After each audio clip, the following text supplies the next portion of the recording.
Welcome to High Strangeness, where we ask questions and explore all that is strange and unexpected in our reality.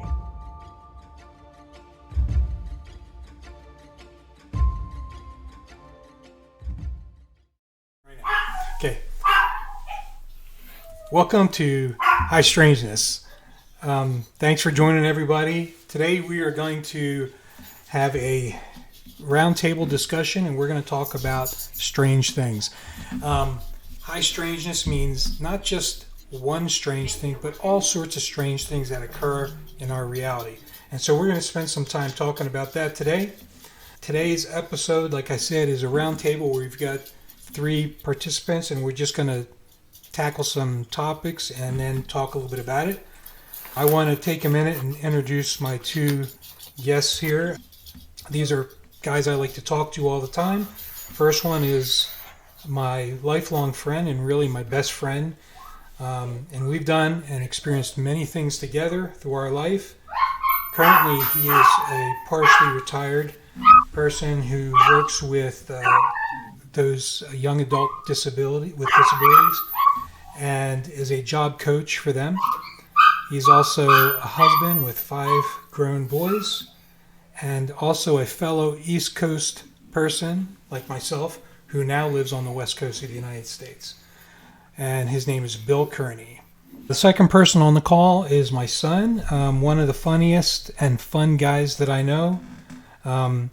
He's done a lot of things on camera, behind the camera, and on stage over the years. Currently, he works in mortgages, IT, and is a business owner. He's married with 2 kids, my 2 grandkids, and also is the host of the Family Health and Hustle podcast, Anthony Hernandez. Good to be with you. All right. Guys, thanks so much for joining in today. We're going to go through and about strange things, all kinds of strange things. I'm going to go ahead and share my screen, and we will get going.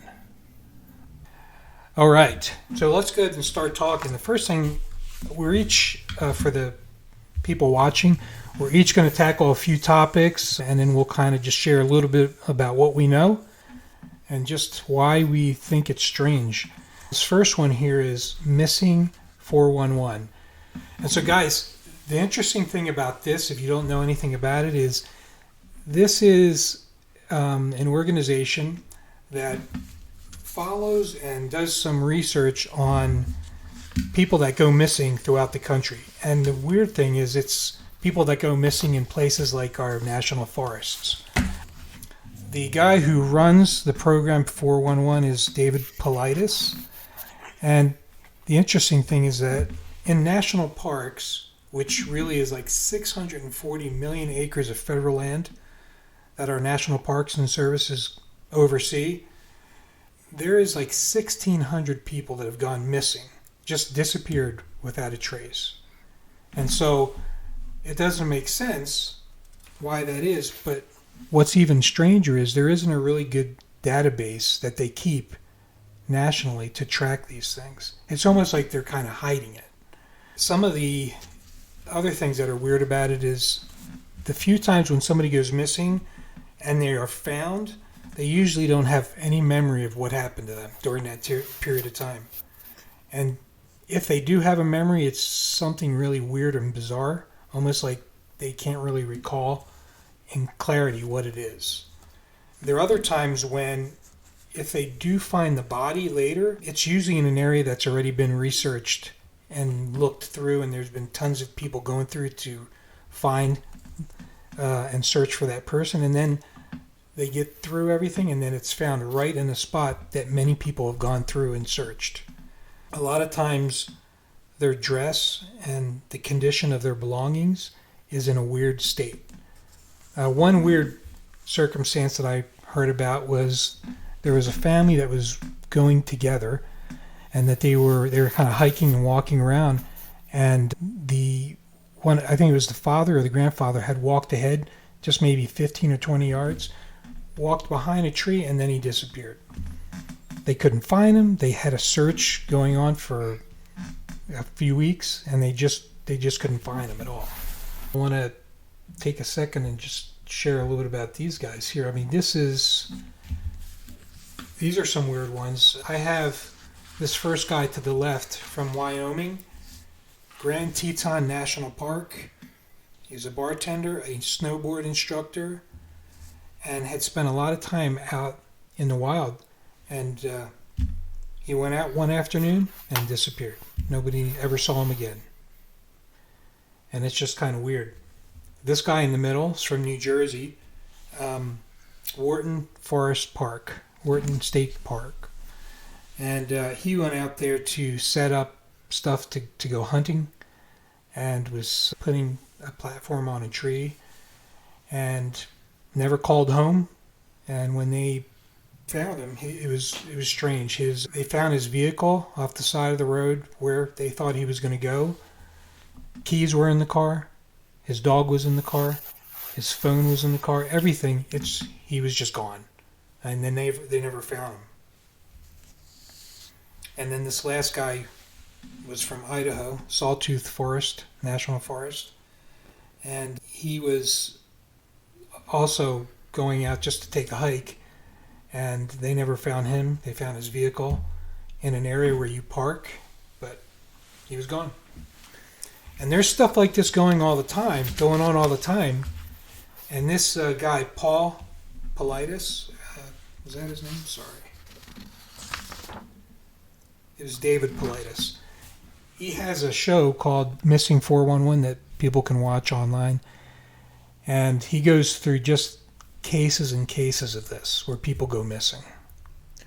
I don't know. Do they only do national parks, or do they focus on other areas too? Mostly just national parks. It is interesting. So why is it just national parks, though? I mean, if these people are disappearing, what's causing them to disappear in national parks? What's drawing whatever's taken them? Yeah, that's the question. We don't really know. And that's why he started doing research. This guy, David Paulides, is actually a retired police officer. And he had somebody, a park ranger or something, reach out to him one time and said, hey, this is going on. Nobody's talking about it or reporting on it, but it's really strange. And he was just talking about one national park. But as David Paulides started checking, he was finding that these things were happening on all the national parks across the country. And he actually created a map where he started seeing clustering. And in one of his episodes, he talks about how those clusters seem to parallel a lot of underground cave systems in our national parks. And so it's strange. I wonder if there's, like while I was doing research for this episode too, I was looking at areas that had high UFO phenomena, and there were some disappearances in those areas as well, like people driving through that area that just disappeared. So I'm curious if there's, maybe you know this on the show, if they're correlating, like what other factors are correlating, not just that they're national parks, but are there, certain things that are going on, are they in tribal areas or whatever it is, like are there other factors that are crossing over in some of these? I'm curious. Yeah, I mean, nothing specific like that, but yeah, there's a lot of missing people in indigenous areas, like a lot of indigenous people that are missing. One of the things that we could talk about at some point in the future is the fact that Alaska has some crazy number of people that go missing up there. They just disappear, and a lot of them are indigenous women. Well, one of the things I wonder too is in the forest areas, in the mountains, stuff like that. You definitely hear tales of monsters or Bigfoots and stuff like that. But here in Utah, there's Skinwalker Ranch, where there's UFOs and witchcraft that's going on in that land. I would like to know in the surrounding communities the history of the communities, because there's small communities around those national parks. Yeah. What's the history on there? Exactly. No, I think that's true. And I think that David Paulides goes into some of that in some of his episodes, and he's even got a movie that talks about this, and he does talk about some of the national or the local areas of things that go missing. So, like, I understand that I think it's Yosemite National Park actually has some crazy number of people go missing. It's like, I think, the highest in the United States. And I bet you most of them were tourists. Yeah, exactly. So it's I crazy. think the locals around there know more than they believe should be known, and just don't want the media and the publicity invading their town. Like Skinwalker Ranch is another one I'll use for an example. It's my mother-in-law lives 5 miles from there, and sometimes when we're out there, we'll look outside or we'll drive even a little bit closer to it, and we'll see things that we can't explain in the sky. Yeah, I mean, they're lights. We know they're lights, but not lights that stand still and move as quickly as they do. And then you watch different programs there where they'll send balloons up in the air and get readings of different things. So, and then there's a lot of caves up there, like you were saying earlier. there is, for sure. Well, definitely something we might be able to spend some more time in the future with episodes talking about. But before I leave this particular period or story, I have on the screen right now some of the things that are common among a lot of the people that go missing. So what they're finding is a lot of these people are extremely smart. Like, they're either Green Berets or they're doctors that go hiking. These are highly intelligent people. They're also, they go missing mid to late afternoon. I mentioned that there's clusters that they can track where these people go missing. A lot of times it's near a body of water or, weirdly enough, berry bushes. I don't know why. And there's vanishing tracks. Like, they have trouble when they bring dogs up to try to sniff and track these people. They go to one point and then it stops. It's like the person disappeared. And a lot of times their shoes go missing. If they find the body, the shoes are missing. And weird things like that. Do they find clothing, like ripped up shirts, pants, and no remains? Asking that question while up in those areas, there's a lot of wildlife. I mean, there's bears, there's grizzlies, there's wolves, there's, That's a good question. And if you've never come face to face with one of them, it's you don't stand a chance. Especially if you're wounded or lost and hungry or cold, confused, you don't stand a chance. So, well, here's the weird thing. Here's the weird thing that goes to the point you're making. A lot of times when they do find clothes without the people, they're either nicely folded and put to the side, or they show no signs of any aggression. There's no blood on them. There's nothing. It's really weird. I heard one story in one of his episodes that it was a small child. We're talking like under 5 years old that went missing. And then they searched for a long period of time, days or weeks, couldn't find it. And when they did find any remains, all they found was the child's clothes folded up on top of a mountain where a little kid obviously couldn't get there. So it's weird stuff like that. It could be anything from UFOs to... It could just be about anything. It's something definitely to follow up on and touch again, because it's so many different possibilities. I agree. And it could be more than one, for sure. It could be 2 or 3 reasons why this is happening. That's why I don't go outside for recreational hikes. It's too dangerous. I know, right? I have a friend who hikes on it by himself all the time, and I'm always like, dude, you're going to go missing. Well, you know what? We should, the 3 of us, pick a weekend in the springtime and go to my mother-in-law's and do this thing. We're only a few minutes away from some interesting stuff. Go up there and film and stuff. Let me go to my next topic real quick. This one I think is pretty interesting. Like, I don't know if you guys saw this, if you were flying over an area, what would you think?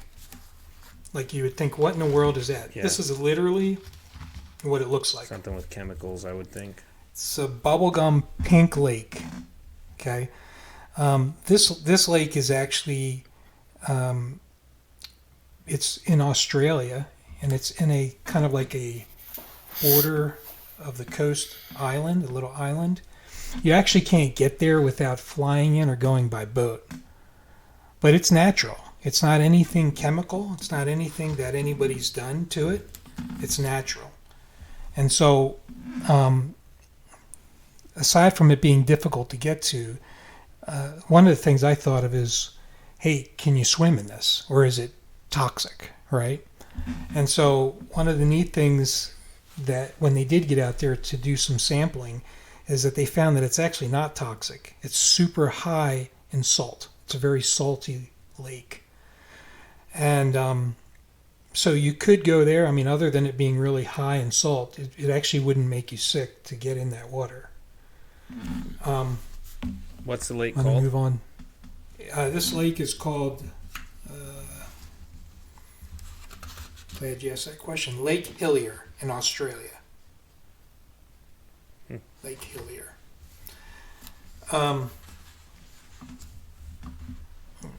One of the questions I also had was, does anything live in this lake? And there's only two things that live in this lake. It's a bacteria and an algae. And it's interesting because the algae thrives in salt concentration, and it produces beta-carotene. Beta-carotene is what makes the orangish color in something like a carrot. And so this algae actually makes that colorant, and that's what causes the lake. And there's also a bacteria that lives in there, halobacteria, and it also lives in salty environments, and it creates a red pigment. So between the orange beta-carotene pigment and a reddish pigment, you get this pink thing on the screen here. I'm going to show just a couple more pictures before we move on to it, off of it, I mean. This is another picture up close. And then here's another one too. Here's people swimming in it. You can see them. So is it like a dark pink or is it like crystal light? I think it's more like crystal light. And how deep does it get? That's a good question. I actually don't know how deep this lake is. I wonder how it looks in the evening too. Like if it's some of it's the sun, the way it hits it, and yeah. Anyway, with the ocean in the background like that, with the moon and everything, it'd probably be pretty sight. Mm-hmm. Yeah. In fact, there's a story about when it was first seen, several, maybe 30 years ago or whatever. Somebody was flying over it, and they couldn't figure out what it was. But you're right, it contrasted really cool because it's in kind of a barrier island, and then you have the ocean right next to it. So you have this deep blue water, and then you have this pink lake. So, real quick before we move off of this, are there any more lakes like this? There's actually 6 other lakes like this in Australia. And then the other question I have is it only in Australia? And since they've discovered this lake, they have found 29 other lakes like this worldwide. They're not as bright and vibrant or bubblegum looking like this, but they're different variations, but they're pink. So it's pretty interesting. So nobody knew about this lake forever, and then all of a sudden they found it, and someone asked, are there any more? And then they kind of been popping up all over the place. Right. Kind of reminds me of the 80s, the cornfields. Yeah, the crop circle kind of thing. Yeah, the crop circles where you had one, and all of a sudden no one's ever seen one like that before, and then all of a sudden they just kept popping up everywhere. But something like this would be hard to manufacture. Yeah, I agree. And I don't even know as you look at this picture, it's pretty big. It's a pretty big lake. It would need a lot of whatever pink, crystal light, whatever to make it. Yeah. Well, I wonder how it compares to like the Great Salt Lake, because obviously the Great Salt Lake has a high salt percentage, and the salt's not leaving that lake, right? So I wonder what the percentage is between these types of lakes and like the Great Salt Lake. Will the Great Salt Lake become pink one day with that amount of salt, or is there, I wonder kind of the difference. I mean, only if it has those two those two, that That's bacteria true. and that other organism that I mentioned that's in there. Well, But just it this is past interesting because the Great Salt Lake does have like brine shrimp and things like that, so it must not be as salty as this. well, the Great Salt Lake recently there was news reports that it was shrinking for the Yeah, longest time, and government officials were trying to figure out how to enlarge it again because it would have been devastating to the Salt Lake Valley if it did shrink or evaporate. yeah. Well, it's because You usually wouldn't think, that amount of salt in that water, like when that water's gone, it's not good for the environment, right? With the Great Salt Lake, it was like they were worried, like with it shrinking, that there's arsenic and different things that could start blowing up into the city and stuff, and yeah. so it's interesting to see the effect that those bacteria and the salt and different things, what they do to that water, and if that water were to go away. Yeah, I agree. All right, let's move on to another topic here. We were going to talk a little bit about JFK. Bill, go ahead. So I am a huge Kennedy fan. I wasn't born when he was assassinated November 22nd, 1963, in Dallas, Texas. But, I collect everything that you can imagine. I don't know if you can see it, Kennedy Slain. So there's a lot of theories on how one of the greatest presidents of our time was cut short just 3 years into his term. And first of all, in the 3 years, he had to deal with civil rights. Uh, you know, a lot of people just did not approve of his candidacy. But there's theories out there that it was the Secret Service, not Secret Service, but they kind of were in on it a little bit because Secret Service back then, they always ran with the car. And on this particular day, they were not. They were in the car behind. That's the first. Uh, the CIA was involved on it. Lyndon Johnson, the mafia, Cuba. There's so many people that were involved in it that they don't know. They know who it is. I really believe they know who it is, and I have my theory, and I'll touch that in a second. But so many people believe that Lee Harvey Oswald did not act alone. I mean, it's impossible to get off 3 shots that quick and hit your target, and especially at a moving target. Okay, so there was other shooters, but I personally believe that the Lyndon Johnson, the president, was fully aware that this was going to happen. Um, I'm one of those believers who believe this president knew this was going to happen. He hated Bobby Kennedy. He hated, and Bobby Kennedy was assassinated 3 years later because he had just won the nomination for the Republican in 1968. You mean Johnson hated Kennedy? Is that what you're saying? Oh yeah, President Yeah. Johnson and Bobby Kennedy, they hated each other like really bad. They hated but President Kennedy and President Johnson had an understanding. They can tolerate each other. Johnson knew that he was the VP because it was the only way that President John Kennedy could have won the election. He couldn't win alone without it. But Chicago mafia boss Sam Giancana is rumored to have won Chicago for John Kennedy, and he wouldn't have won the presidency without. It was one of the closest elections in the history up until Bush and Gore. It was the closest ever it was. So the mafia felt like, that the Kennedys owed, and Joe Kennedy, the dad, promised Sam Giancana that, hey, once my son's in the office, we're going to take care of you. Well, Bobby Kennedy became Attorney General, and he was not going to have it.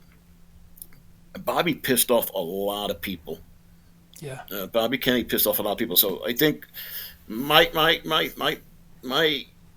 feeling is that President Kennedy was assassinated as a result of Bobby Kennedy um, desire to go after the mafia and hatred toward Johnson. And Johnson was in on it with the CIA because of the Cuban crisis, of the Big Pigs, and Castro. Johnson knew that the only way he was ever going to be president is if something like this happened on November 22nd, 1963. Yeah. He, I want to throw in another weird thing that's been talked about in recent years. This is weird, but talking strange. about Donald Trump? Well, no, not about Donald Trump, but as we're covering strange things, apparently JFK, a week or two before this happened, he had gone to whoever you go to in the government and said he wants UFO information disclosed to the public. Yeah. Now, once again, that's just another one of several things that could have been the cause. There's several presidents who actually done that. Bill Clinton did that, and there was rumors that President Eisenhower actually met with aliens in Palm Springs, California. He back in the day, he was in California, and he disappeared for 12 hours. Yeah. His Secret Service and everybody did not know where he was for 12 hours. He said, when they later found him, he said he had a dentist appointment. This is the president of the United States now, right?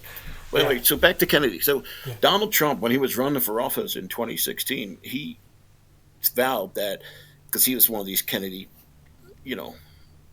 people too, when I'm president, I'm going to release the findings so the American people can finally know what really happened. And I want them papers released. We have every right to release, and they should have been released decades ago. But Congress won't. They keep changing the date on us. So recently in an interview, a reporter asked, after Trump was out of office, you read them, you had them in your hand, why did you not release them? And President Trump said, if you read what I saw, the American people would not be able to handle it. That's what he said, referring to an assassination of a president. Yeah, that's scary. That is. But so, what's your guys' opinion? How do you think this went down? How do you think he was involved? Because there's no way it was one shoot or three shots. It's just not possible. Well, as far as I watched something that analyzed the different shots that came in, and it's been a while. So I mean, you probably know more about this than I do, but. Right before the final shot to Kennedy, he goes forward and he grabs his neck. And when they were analyzing the shots, they said that one shot came from behind and hit through the neck and hit the guy in front of him. And so that's why he went. Governor Connolly. Yeah, that's why he went down like this. But the final shot that ended up doing the most damage came in from the front. Yeah. Right? If you look at the video, you'll see him go like this. Because it goes through his neck. Right. And that shot came out and hit Governor Connolly, Texas governor.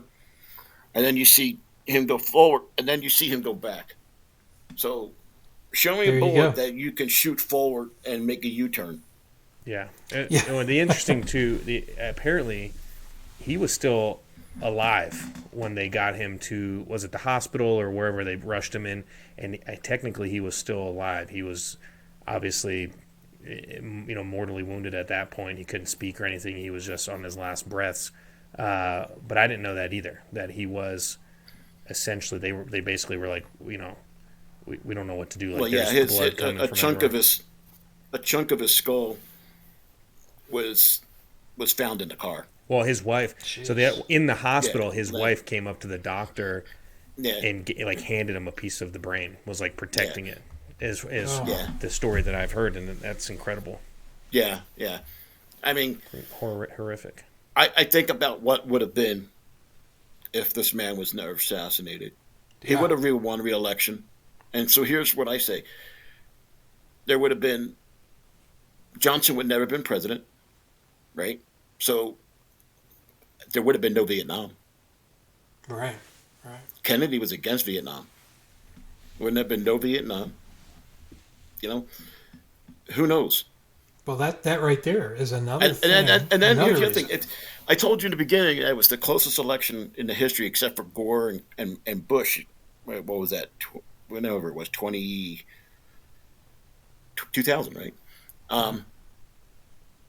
Imagine if Nixon had beaten Kennedy in 1960.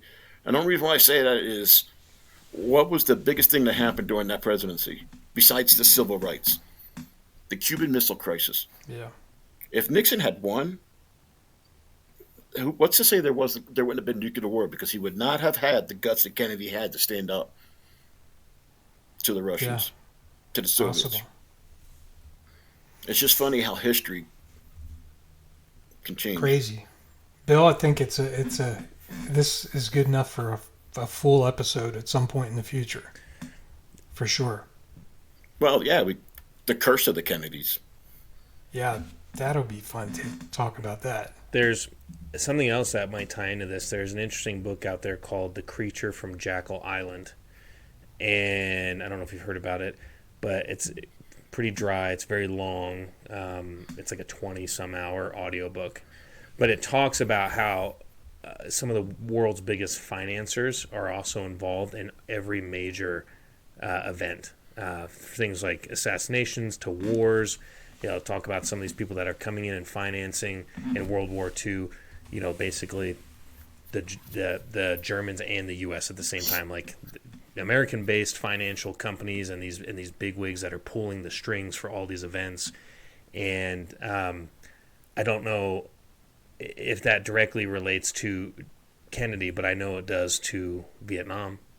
And the book makes the case of how every war, every major thing that's happened, it basically all comes down to money and how these big players move and make money. And so, anyway, it's interesting to see if there would be a connection there.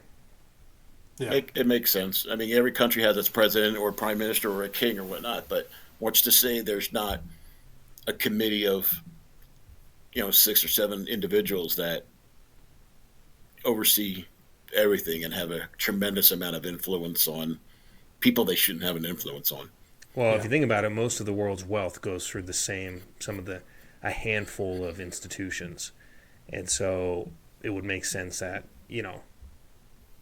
people at that level could move pieces across the board that could really change the way countries work and large events and stuff like that. So again, not sure if that relates directly to the Kennedy assassination, but like you're saying, you never know. It's another theory. Yeah, and how it ties into wars and stuff. I think it's a giant puzzle that who knows how long it would take to unravel. This is a great topic, one that I think we definitely want to go revisit and spend some time on, because, man, it's not just a strange thing like we've been talking about so far. It's a world impactful event. Yeah. So, one thing I'll just close on the Kennedys real quick is for the viewers. One day, if you get a chance, just Google up the assassination of Abraham Lincoln and John Kennedy and just look at the coincidences of each president. The similarities of what transpired, it'll blow your mind. Like Kennedy had a secretary named Lincoln. Lincoln had a secretary named Kennedy. Kennedy's assassination was shot from a warehouse and ran to a theater. Lincoln was shot in a theater, and his assassin ran to a warehouse. There's probably about 20 or 30 different of those weird coincidences that link both of them together in history. Yeah, we definitely want to talk more about it, because I remember you running through that list, Bill, before for me, and I was like, holy cow. Crazy. Yeah, it's pretty creepy. It's really weird. It's really weird. All right, let's move on to the next topic. This one is Dugway Proving Ground. Anthony, go ahead. Yeah, so Dugway Proving Ground is interesting to me because it's a large base located on the Salt Flats, or close to the Salt Flats, rather, in Utah. And I knew it was there. In fact, there's lots of signage around it that talks about how it's an ammunition testing area. And a few years ago, 2020, we had a big earthquake that originated from Magna, Utah. And there's not really any big faults, to my knowledge, in that area. And so it was a 5.7 or something like that. Yeah, 5.7. Yeah. And it's interesting because I got a call from a friend of mine that was in Nashville, And he was like, "Hey, how's it going? How is everything okay?" And this is like the next day or something. So it's not like he was calling to, he wasn't calling right away or whatever. But we connected the next day, and I said, "Yeah, it's good. It's weird. I've never felt an earthquake that big. Very strange. Apparently, there's a bunch of little earthquakes that happen in that area, and just kind of a weird spot." And he says, "Well, that's because of the base there." And I was like, "What do you mean?" He goes, "There's a base over in that area, in that Twila area, and they dig underground. They have tunnels underground, and they're doing things, and so they're doing tests and all this stuff, and that's what that is." And I was like, "Okay, sure." A little bit of a I don't know, conspiracy theory, I guess. I was like, "Okay, that's interesting. I didn't know that." Yeah. Couple of In fact, what we're looking at right now is actually something that was on a newscast a number of years ago. As they took a crew through some of the tunnels under there. Go ahead. Yep. Sorry. Well, no, and so a year or so later, I'm talking to someone else, and they're mentioning a story about how there was a drunken person that had claimed to be in the military, and he was at a bar over there in that Twill area, and claimed how in that base they had built a tunnel structure that would allow them to ship goods, continentally. I mean, across the continent.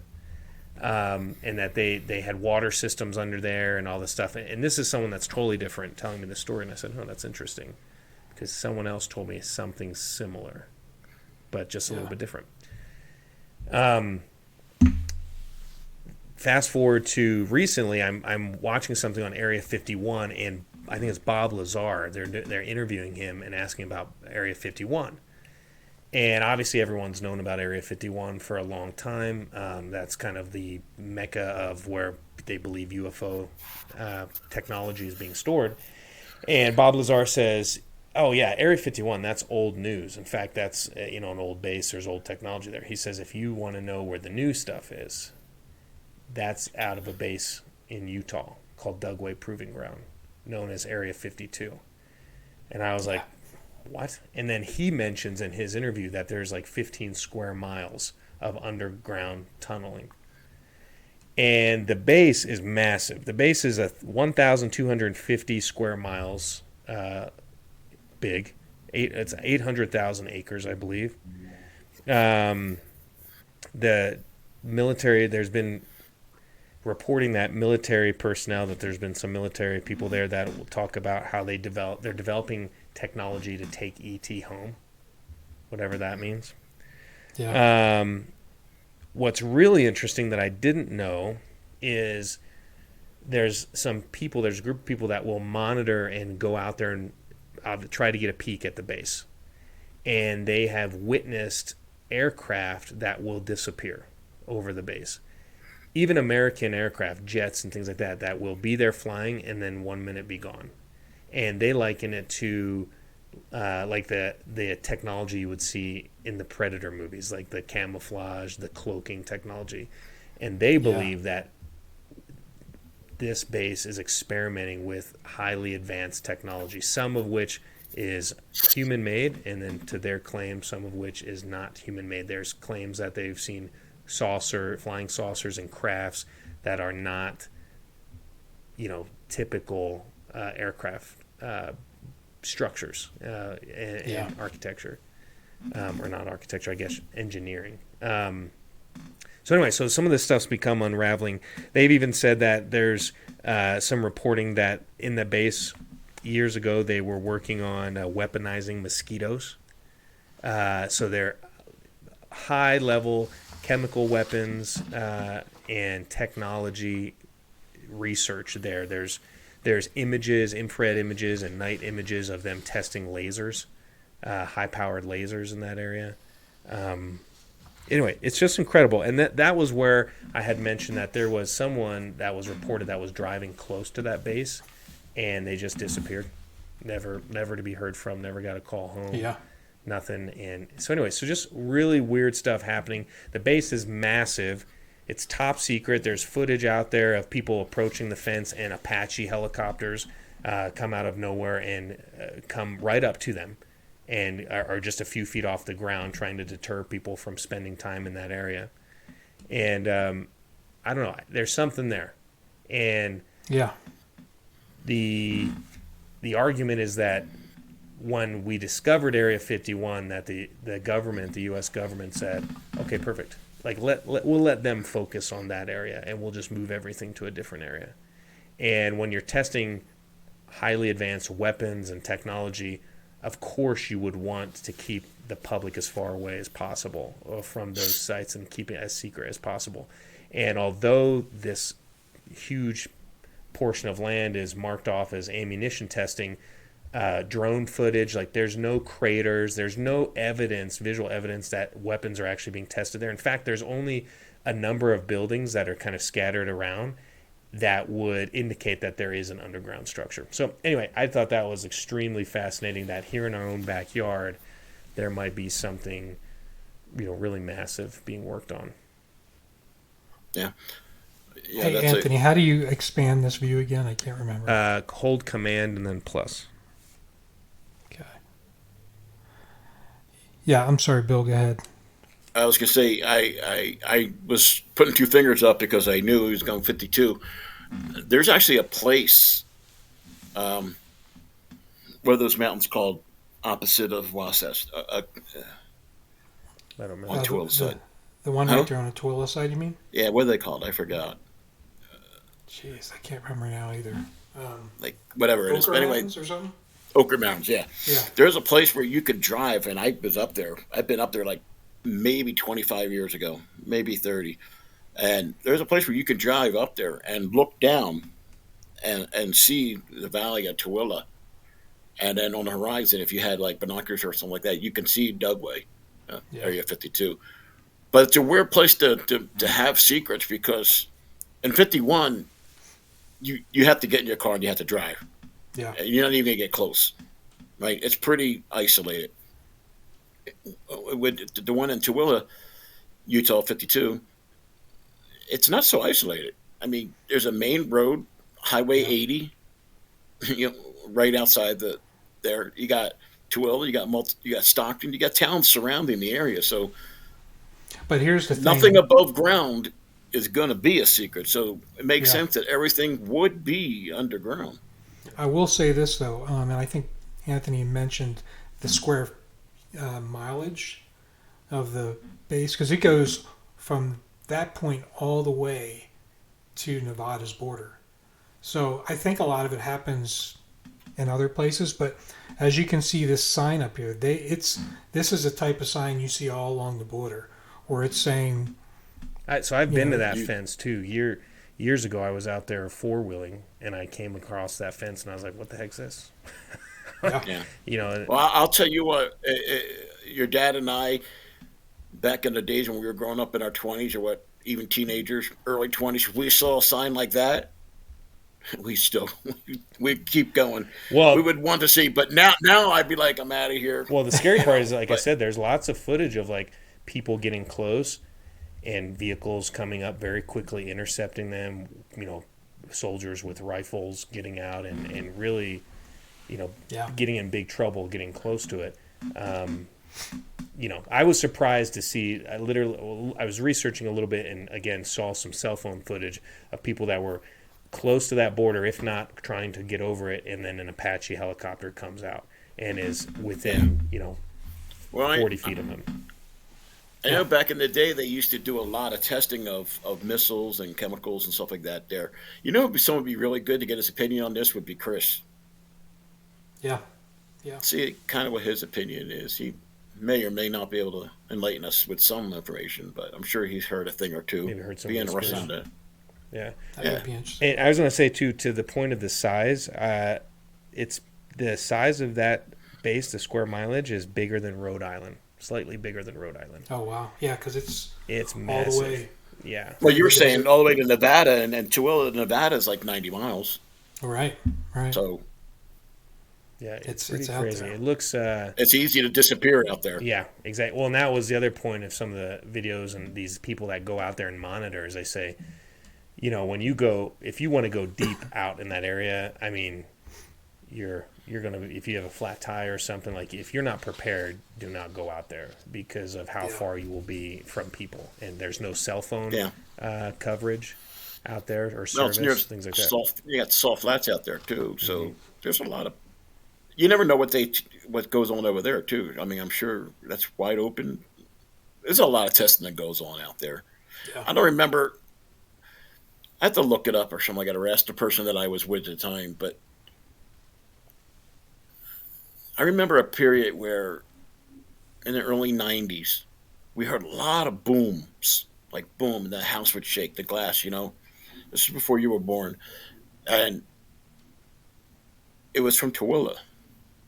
Yeah. I don't remember the full details, but we could talk more about that later. But there was testing going on out there where you heard like a boom, and then you felt like a little shake. And it wasn't an earthquake. Unlike that one we heard a big boom, and then, you know, that was an earthquake. Yeah. But this one was different. This was back in like 93, 94. Do you remember anything about that, Tony? I do. In fact, I even know of some things that were felt as far as, or as close as Harriman just a few years ago. And it was supposed to be from Dugway Proving Ground. Yeah. So it's interesting. Well, something's going on over there. One thing, too, not to get too off topic, but I had mentioned to my dad that I knew someone that lived up in Copperton, which is on the other side of the mountain, and he had quite a few strange stories saying that he was aware of military flyovers that would take place kind of just past Copperton, more so over by the Copperton mine, but working that way. So I think like you have that. You also have a military base, Camp Williams, you know, on the other side of the island that they do a lot of. There's, I think, a lot of restricted land that they do flyovers and different things over there. So I think, you know, there's a lot of area for them to. Well, our military will keep secrets no matter what. Let me just tell you a real quick story about when I lived in Colorado just recently. My backyard, and I told you this story before, Tony. My backyard was very small, but then there was a road, and there was just nothing but field. So my backyard was like just open. Yeah. And I could walk to NORAD. I could see NORAD from my back window. Right. And if I looked straight, I saw Cheyenne Mountain. So I was all into that stuff, right? So I'm like this with the binoculars looking at NORAD. Couldn't see none. I'm looking straight ahead, and I'm looking at the Cheyenne Mountain, right? And next to me, I lived in an area where it was all military people because we rented a house. And the guy next to me happened to be a colonel in the Air Force. And the other guy was in the military. He was in the space program. So he's like, "What you doing, Bill?" And I'm like, "Oh, man, I'm looking at Cheyenne Mountain. I'm really into this. I would die to see a UFO." Well, he said to me, I'll never forget. He goes, "Well, just so you know, you're looking at them, but they're also looking at you." Like, what? I'm like, this far goes he? Because they know you're looking. I'm like, wow. I guess I'm not surprised. Yeah. That's like crazy. So, you know where the mountains are by Tooele? That's about how far I was from it. I mean, and I just had a straight view. Yeah. And I had telescopes and binoculars and all that. And at night I would see some lights, and I could explain most of them. But there was a couple where I'm like, how's that one light just stationary that long? Yeah. There was one that was just stationary for like 8 hours. Just sat there. Wow. And then it started coming down ever so slow. And then right in the middle of the mountain, it disappeared. Right off the Cheyenne Mountain. That's the crazy part about this is I believe in this stuff, UFOs, all that stuff, but I've never seen one. Never. Yeah. And so I don't know. Allie said she saw one when she was a kid. I think Cheyenne Mountain, I may have seen something, but don't know I saw it. You know what I mean? I saw something. A light don't sit there for 8 hours and then start to go down and then disappear. Mm-hmm. You're right. Right. But here's the question. So if you saw something big coming, most people would run or hide. What would you do? Would you hide, or would you get your family and hide, or would you be like out in the yard like, I'm not missing this? Jeez, I feel like that's a hard question until it happens. I'm not missing it. I want to think that I'd want to watch it. Yeah. It also depends on the circumstance. Like if it looks like if it's nice and it's just floating there, I'll probably watch it. But if it's Independence Day coming over the mountain, I'd be like, I'm out. Yeah, it's I like, don't oh, I no, don't no. think I think I would just watch you come over and then tell the family to go hide, and I don't know, man. I just don't think I could pass it up. Yeah, I think it'd be I amazing. just I don't know. I really think I would just be like, You'd be on the top of the building with your sign being like, make yourself at home. yeah, Like that show. no, I'm that crazy. Yeah, yeah. All right, Yeah, well, interesting. we definitely need to talk more about this one going forward because there's just tons more information there to talk about.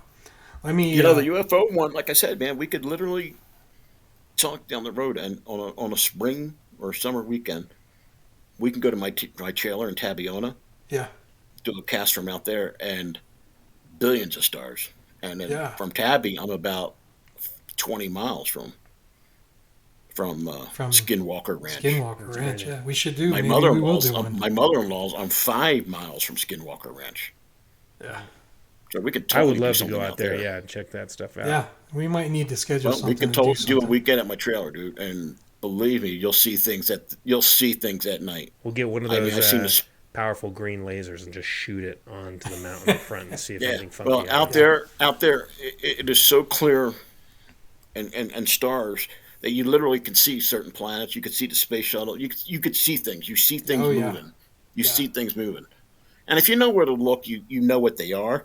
Yeah, But if you're thinking something's that's not supposed to be there, then what is that? But that's the perfect place to go out and see something. We could do that in the summer when it's really I nice. think But we may have to schedule something like that. I like. oh, that that'll be idea. awesome. That would be sweet. That'll be awesome. Okay. Let's scoot to this next strange thing here.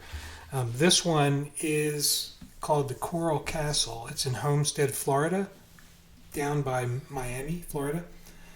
And so when you look at this, you might be thinking, what is it? And we'll get to some other pictures here in a minute. But it's basically a building or kind of a castle with a courtyard that's all made out of coral.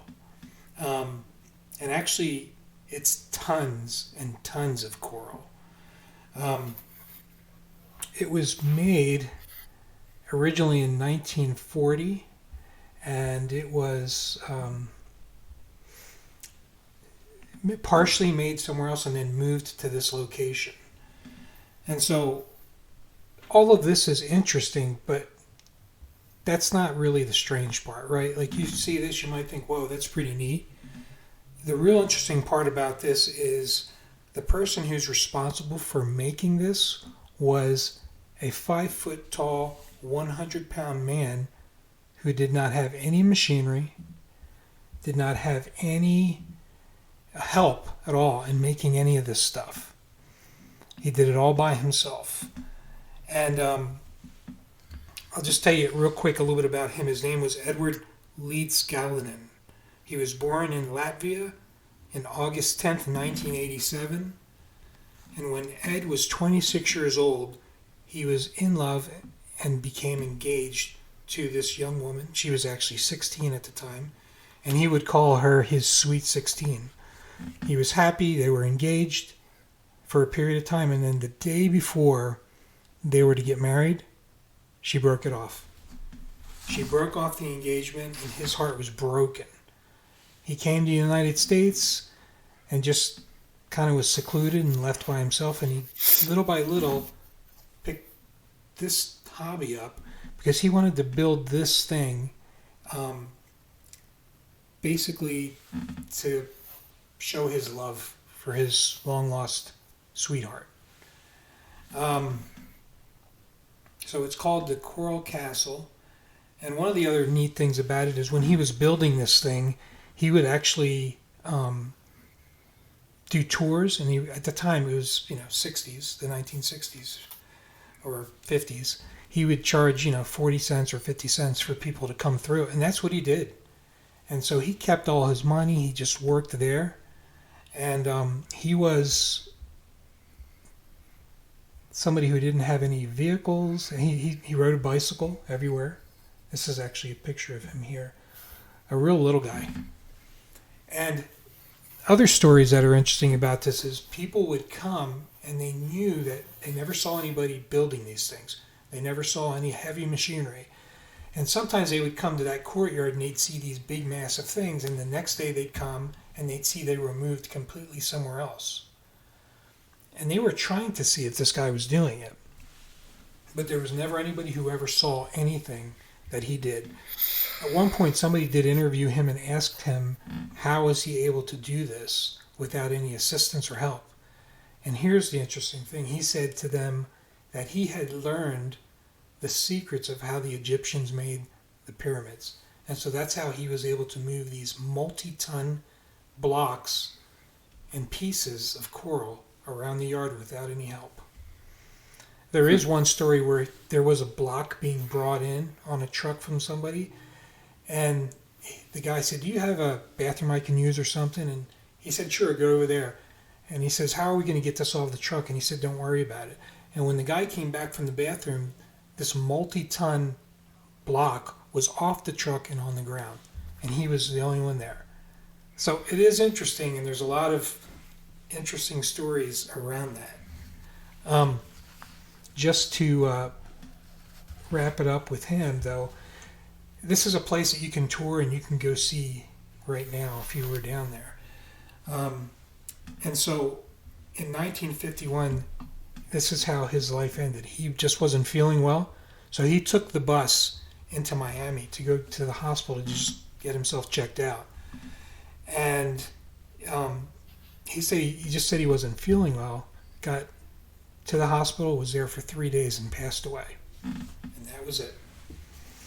And so many, many years later, they did find a journal that he had stashed somewhere in that coral castle.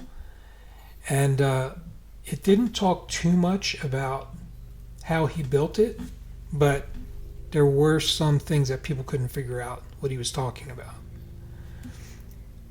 Just as I wrap up here, this picture that you're looking at right now is a swivel door. Multi-ton swivel door. And if you walked up and just pushed it, it would swing in circles. Now, how this guy is able to do that, that's strange, and I think it's a mystery. What do you guys think about that? Well, he either had superhuman strength or something wanted that there and didn't help them by laying hands on it. They just kind of put it there. Yeah, I think That's crazy. I think that's weird. I have no idea. I wonder if have they ever ran tests on the rocks or the material that's there and get any kind of radiation readings or anything like that? I don't know, but I do know that I've thought before it might be neat to try to interview somebody that might work there to see if we could get details like that. Now, in the level of quick research that I didn't come across anything like that, but that's a great question. I mean, he's definitely onto something, because there's plenty of, when he talks about Egyptians, the way Egyptians move stones, there's plenty of analysis out there that's like, it would have taken these Egyptians, years and years, maybe hundreds of years, I don't know, to build some of the structures that they did out of the pyramids, Yeah. And so, that's, I can't even begin. I just wonder if there was any test ever ran on it, and what if they were, what kind of results were we looking at? I know, right? Just, you can't do that by hand. Yeah, I mean, it's just impossible. Crazy. And the thing is, it wasn't just like a quick, short period of time that he was doing these tours where he would tell people he did this by himself. It was over years, and people were really going out of their way to try to catch him doing something, how he would adjust or move things around, and nobody ever was able to find how he did it, and they never saw heavy machinery. So, like the swivel door thing too is mysterious to me, like, because there has to be something on it, or like in between the ground and that top stone, like, to cause it to swivel. I don't know. Yeah. It'd be interesting to go there or see that, to look up some more information about it and kind of see some of that structure and see some of that stuff, how it works. Well, it's Homestead, Florida. If there's anybody out there watching who's been there, or if you're Well, close, you can go check it out. I was just looking it up. I had to look up. I had my head down because I went to look up where I was thinking about. It kind of reminds me a little bit of Stonehenge. Yeah, Yeah. exactly. That's what I thought of. I mean, on a much smaller. Well, yeah. I mean, we're just looking at a couple pictures here, but what it is. But there's also 7 mystery rock formations on that one. So Yeah. it's kind of the. Well, it looks like I want to look at the similarities of those both places and see what come up. It looks like he has like rocks in the shape of chairs. He does. It's like a whole. Sculptures, all kinds of stuff. Yeah, that's strange. So I encourage people to hop online and take a look at it. Coral Castle, Homestead, Florida. It's really cool. Very cool. Very strange. Well, let's hop on to our next one, which might be considered kind of a conspiracy. Here we go. Go ahead, Bill. Here we go. There we go. I'm a huge sports fan. I'll get right to it. My theory is, I don't think it's rigged, but there's so much evidence to indicate that it is rigged. And you're the talking reason why the NFL I say in it's general. not rigged, and I'll tell you what this are. It would be too big of a secret to keep. You're talking about 70, players per team, management. No one can keep a secret that long. And for those who for those who are listening and not watching, he's talking about the NFL. Yeah, Yes, the NFL. The NFL. When you see some of these bogus calls that are just beyond ridiculous. Kansas City Chiefs basically won the last 2 Super Bowls off of some calls that an unborn child could have made. Yeah. It just tuck a hold on a jersey that's not really a hold in a final minute to push the game to victory for them against Cincinnati and the Eagles in the Super Bowl. The thing that fascinates me is the Super Bowl logos. If you haven't heard of this, pay attention to the Super Bowl logos in the future and the record of that teams that represent the color of those Super Bowl logos. And look at the Super Bowl logos for the last 5 years and look at who was in the Super Bowl. The Super Bowl logo comes out early and the colors match certain teams. Like this year, it matched who was in the Super Bowl. It did change at one point, but that's because the one team that originally had the player lost a key player. How ironic is that? Yeah. So I don't know. There's so many bad calls. I mean, it's not like 1 or 2. It's just either someone's getting paid, which is more than likely, it's rigged, or we're just poor sports and we get pissed when our team loses. And we come Bill, up are with you every thinking reason to think about it. This is centered around the calling, the play call, or not the play calls, but the. I think people are getting more upset about the play calling, but what I find really weird is the Super Bowl logo when it comes out. The colors of that logo represent like the 49ers and Baltimore or the Kansas City Chiefs. Because at one point it was the 49ers and Baltimore. And then late in the season it changed to Kansas City and 49ers, the colors. Yeah. And the year of the Eagles, it was the Eagles colors and the Chiefs colors. Go back and look at colors of the Super Bowl logo and who was in the Super Bowl. And a lot of people find that really, really strange. Is this a new theory? Because I had never heard of this up until this year. And I don't know if it was the whole Taylor Swift being involved and that whole thing, but like it's only been this year that I've now heard this theory come about. Yeah, this theory is new. It's the first I've heard of it this year. But I've seen Super Bowl logos, because the ones I've been looking at go back to 3 or 4 years, and sure enough, the colors represent teams that were in the Super Bowl. And it's not something that they developed a week or 2 before the Super Bowl. No, they developed this long in advance. And then you hear players all the time now. I don't know if you watch much football, but you'll hear it a lot. And if not, pay attention. And to the viewers, pay attention when players are being interviewed. See how many times they say script. Players are saying script all the time now. Well, we got to stay on script. We're following the script. Well, do you mean like playbook or You know, but a lot of players are using the word script. I don't know. It's a business. It's a $1 billion business. Yeah, I mean, the NFL makes money. I mean, who is the NFL wanting the Super Bowl? They want Kansas City 49ers or they want Green Bay and Cleveland. Why do you think they would rig it? That like what benefit would that? Money. How so? Money. What the NFL. Big markets. Yeah, but markets. What would it matter? Big market. What team plays in the Super Bowl? Like I can understand where it matters, maybe where the Super Bowl is held, but why would it matter what teams play? The bigger the team, the more well known it is, the more viewership. More viewership, the more money.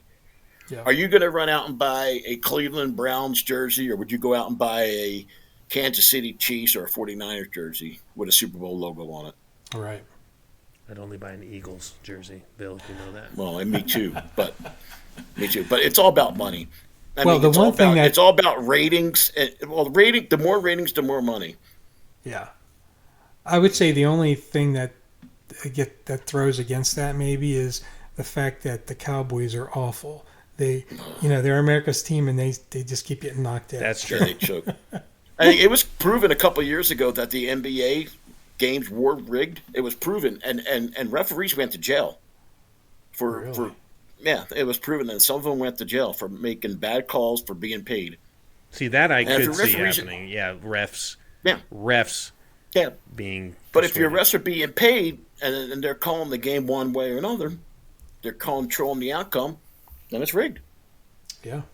It's rigged. But this new thing with the Super Bowl logo, the colors, the themes, this is a new thing that's kind of exploded on Facebook and YouTube of late.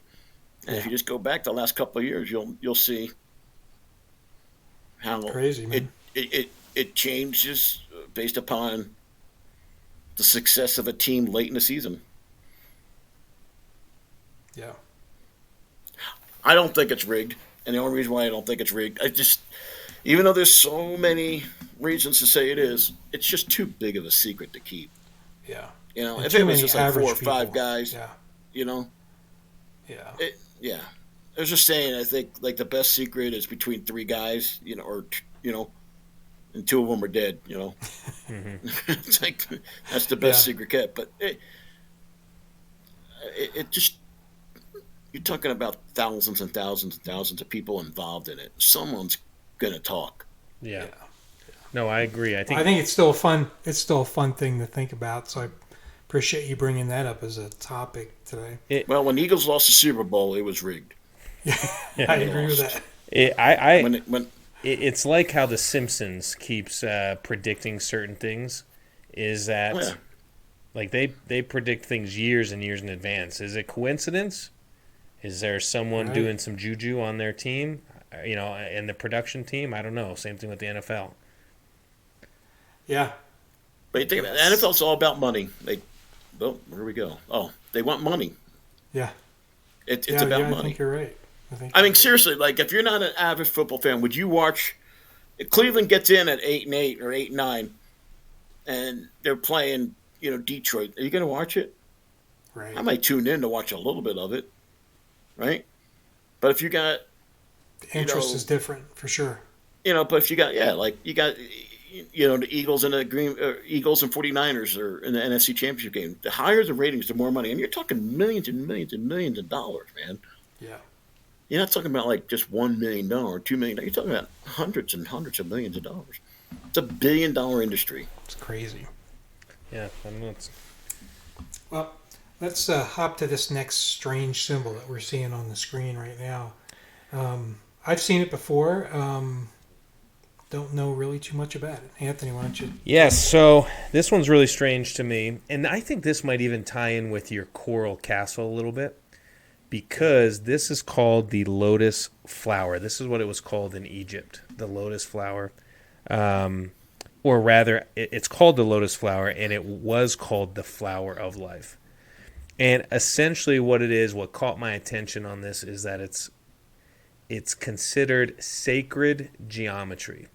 And so as you look at pretty much everything in existence, as scientists look at it, there are symbols and shapes that are similar throughout everything, which would indicate that there's an intelligence that is creating and forming things.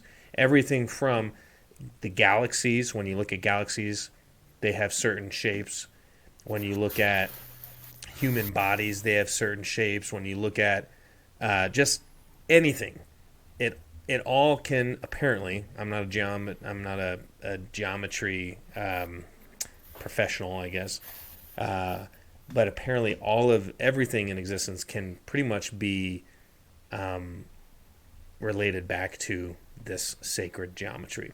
And what caught my attention is I was watching something on the History Channel, and they had taken a really old image of a Leonardo da Vinci painting that was pretty worn down, and they used like x-rays or different technology to see the original drawing.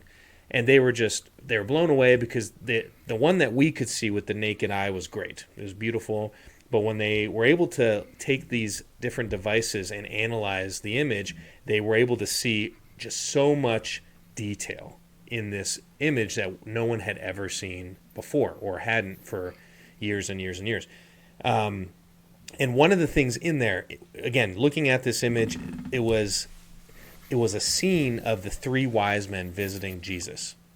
And you can see that, but when you analyzed it with the machinery and the equipment, you could pull out all the gunk or whatever's on the image, and you could see this whole scene of animals and people in the background, and even a pagan temple that looked like it was under construction in the background, which is very strange, seeing as it was. So it was like layered. Yeah. So layered. They were able to pull it out, and again, by the naked eye, it was just you saw the three wise men, you saw a few things, and then the back of the image is just brown.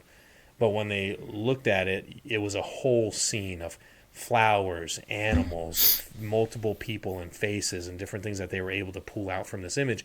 And again, there was a pagan temple in the background showing it being constructed. Again, strange for a scene about three wise men approaching the Christ, baby Jesus. And on that temple, there was a pillar that had the flower of life, that had the shape of the flower of life. And apparently, Da Vinci was obsessed with this image. And again, it's highly apparent in ancient Egypt and their construction and architecture. And here's where it gets weird: is there's an idea that if you understand this sacred geometry, and I'm kind of butchering this because it's really deep, but if you understand it, it allows you to unlock a higher level of intelligence and understanding of the universe, which allows you to, quote unquote, accomplish more things. So what was interesting about this is when you were talking about the coral castle and how he unlocked what the Egyptians knew, how to move stones, this is immediately what came to my mind is sacred geometry. Like, is this a key to unlock a higher level of consciousness to be able to understand deeper things and understand things outside of the normal spectrum of mathematics and physics and reality that we know, essentially. So I thought that was really interesting. There's not a lot online on YouTube and stuff. Like, I saw that the clip I saw by the History Channel was like a 3-minute long clip that was talking about Da Vinci, and then there's lots of clips that talk about understanding it and unlocking your consciousness, and it gets kind of like really, I don't want to say goofy, but really, that kind of takes it off into a whole nother direction. But as I was doing research, there's a connection there where it's like if you understand all of these symbols all throughout creation and all throughout matter, then and you start to understand how it works, and then all of a sudden you become more enlightened. It was very strange, and mostly strange that Da Vinci was so obsessed with it, and then it goes back to the Egyptians. Yeah, that's crazy. So One thing it does remind me of a little bit, I know it's not the same thing, but have you ever seen frequencies of sound and what it does to sand or dust? It creates patterns that, how in the world does that even happen? that's what I'm saying. That is sacred geometry. There's geometry, geometrical shapes in everything that apparently this lotus flower is considered like the most perfect geometric shape because it represents all these things. I don't know. I don't even know how to explain it. All I know is there's weird stuff that the Egyptians knew, and this is the second story that we've brought that up. And I don't even know what questions to ask. Well, symbols are like. I'd be interested in where these symbols pop up on other stuff. I was trying to look up. I forget what they are, and I did know the name of it. And I just forget. So maybe you'll know. Not the Forefathers, but it's a club that was kind of started in America, secret society club. So and they have symbols like the Masons. Yeah, the Masons, and they got symbols all over the place in Washington D.C. Now I don't know if you've ever been back there and seen these, but I have. And there's so many symbols on buildings, on different things, and they all represent something. And several presidents have been members of those clubs. So I want to know what these symbols represent and stand for. Yeah, and the crazy thing to go on along with what you're saying, Bill, is there's been more and more talk that these secret societies, but specifically this one that we're talking about, the Masons, goes back past the time of Christ and goes back right a very long time. So that they're carrying secrets. I think it's still around. I think it's still around. Well, I mean, they do go ahead. When I was in D.C. 20 years ago, whatever it was, I mean, Allie wanted to really do a tour, see things. And I was seeing things, especially in Philly, Declaration of Independence, all this. I was seeing symbols that I'd never seen before. And I'm like, what the heck does that mean? What is that? All over Washington, D.C., too. Yeah, Washington, Philly, and New York, they're very, very popular. You got to know where to look in New York. But Philly and Washington, they were just all over. Well, pull out a dollar bill and look on the back. There's going to be Masonic symbols in the back of that. Yeah, right? why? There's a pyramid on one of them. Why? Yeah, with an all-seeing eye. All-seeing eye. Yeah. Why? It's interesting. There's some theories out there, too, that that in regards to this type of thing, that society and civilization was very advanced for a period of time, and that there was some kind of event that basically pushed us back to where we forgot. Now, some people might be like, well, how's that possible? Like, how do you get so advanced and then you can't remember or you lose track? But I look at our everyday life right now and think about how back in the 60s, we went and walked on the moon. And now we have all these companies. Did we? Yeah, apparently. Yeah. I mean, I believe we did. I've talked to some people. I've talked to some people that some involved in some space stuff, and they were like, yeah, we did. Trust us. But, whatever that's worth. But now you see all these companies like Elon Musk, SpaceX, Blue Origin, NASA. We have forgotten how to get to the moon. And that's why they're spending, that's why the next big goal is like, well, we're going to get to the moon again, but in 5 more years or whatever. And it's like, what are you talking about? We were already there. It's because we forgot how to do it.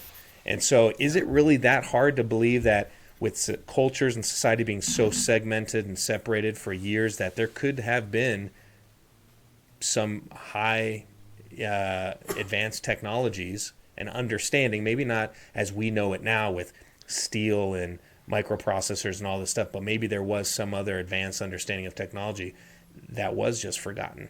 I don't know. Well, I think there's clues everywhere. Yeah. Like Anthony said, it's even on our money. Yeah. I mean, we got symbols on our money that we're in the United States. It makes no sense why we have that on there. Yeah. What? Yeah, I mean, and the thing too is, we'll get into it at another time, but there is definitely more and more evidence that civilizations lasted a lot longer than we think, or it got reset somehow.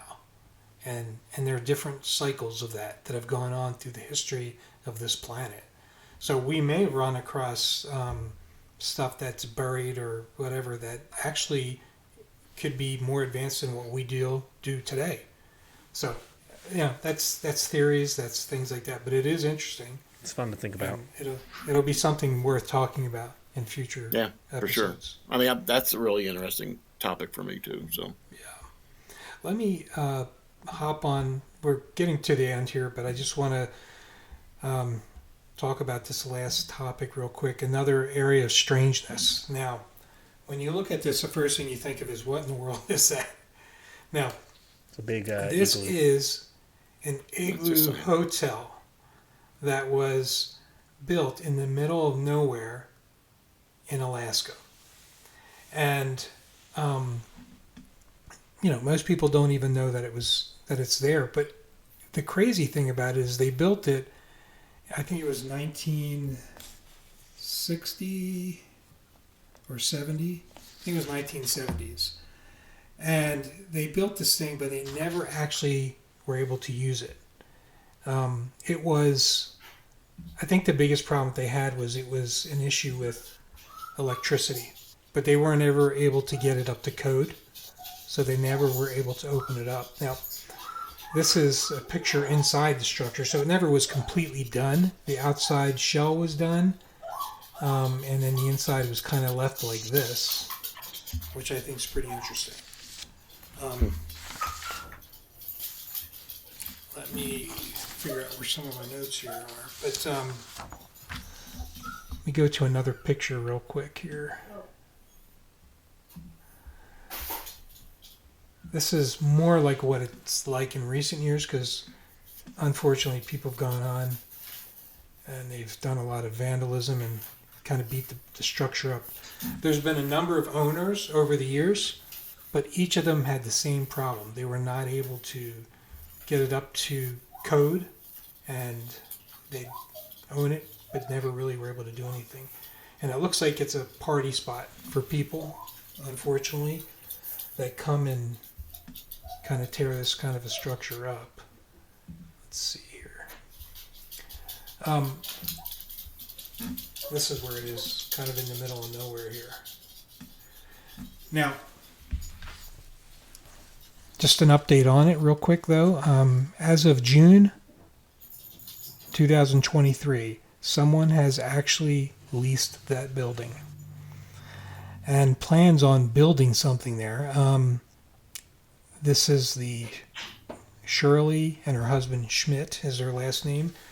They're going to be building it. They have a 2-stage plan to turn this into a convenient store and a distillery with stores. And I don't know if they're going to get hotel rooms in it or not, but they want it to be a destination that people can go to.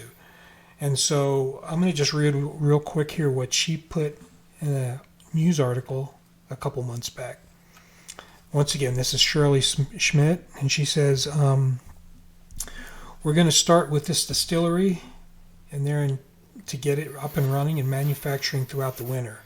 And then throughout the winter, while the booze are being made and aging, we're going to do some work inside of the Igloo.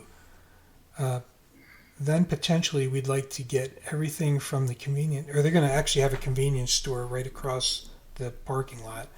And they want to have everything in the convenience store eventually moved over into the Igloo. But yeah, it's supposed to be a distillery that's eventually going to have a restaurant on the ground floor. And the distillery is going to be called Wolf Dog Distillery. We'll see if they're able to make it happen. So are they able to get power and everything to it now?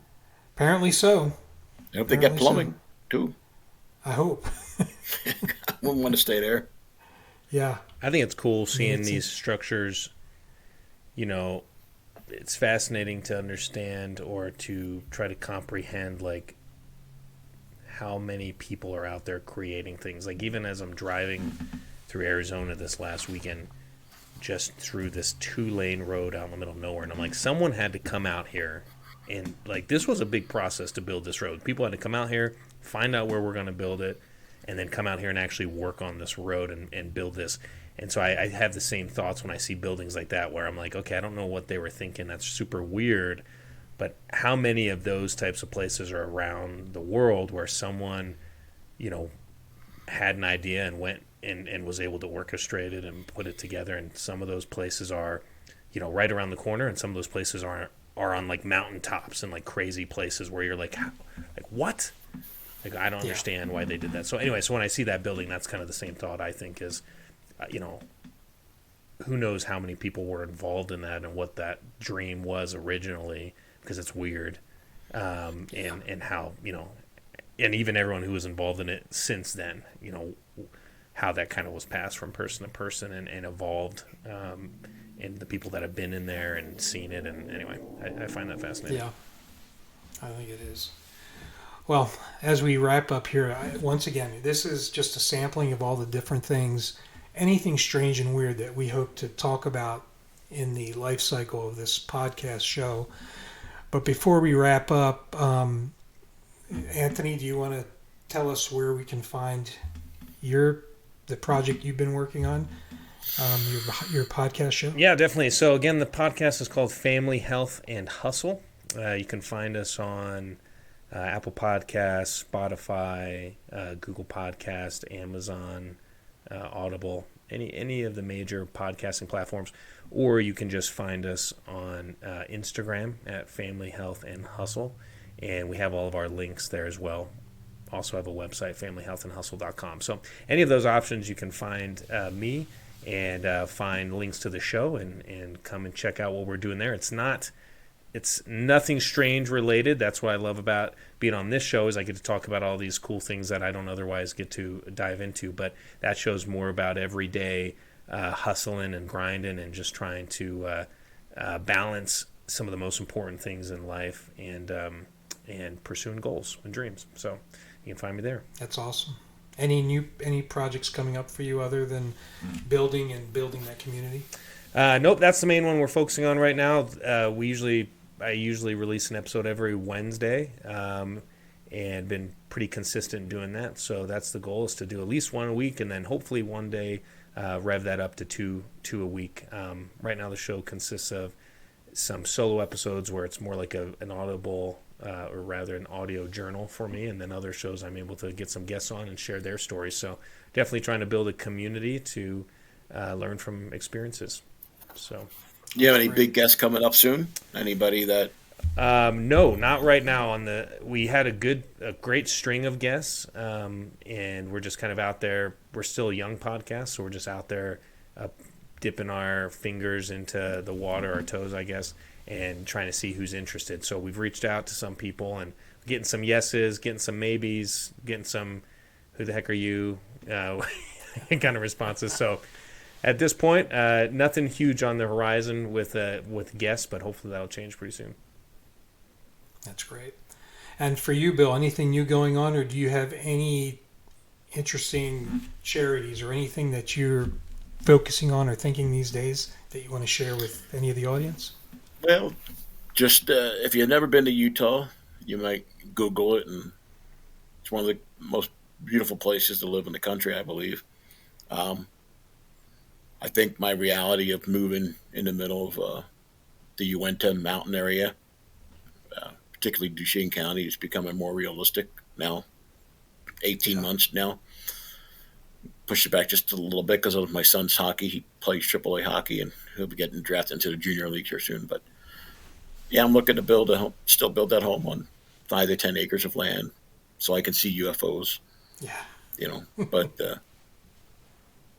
that's about it. I work with people with disabilities, and I love doing that. It's awesome helping people. It really is. Yeah. So that's the thing, man. People have lost reality. If I encourage anybody to do anything out there, do something nice for somebody once a day. Even if it's like if you're at a store somewhere and they're getting a Happy Meal or something, like pick up the check, $4 or $5 or something like that. Do something nice for somebody. You don't have to do it every day, but you know what I'm saying. That's a great suggestion. It's thinking of others, paying it forward. Yeah. Yeah. And on a side note, I don't know if this is appropriate or not, Tony, but I should have asked you beforehand. Tony and I lost a really good friend recently.